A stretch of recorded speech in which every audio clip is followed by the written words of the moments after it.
মুসিবাতিন ফাবিমা কাসাবাত আইদিকুম ওয়া ইয়াফু আন কাসীর।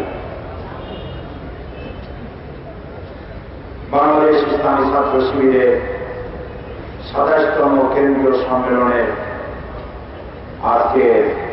এই সুন্দর অনুষ্ঠানের প্রধান অতিথি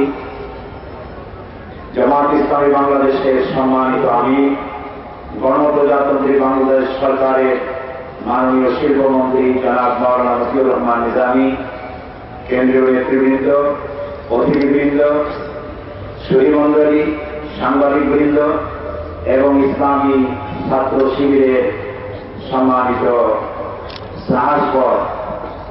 কর্মী এবং সদস্য ভাইয়েরা, আসসালামু আলাইকুম ওয়া রাহমাতুল্লাহি ওয়া বারাকাতুহু।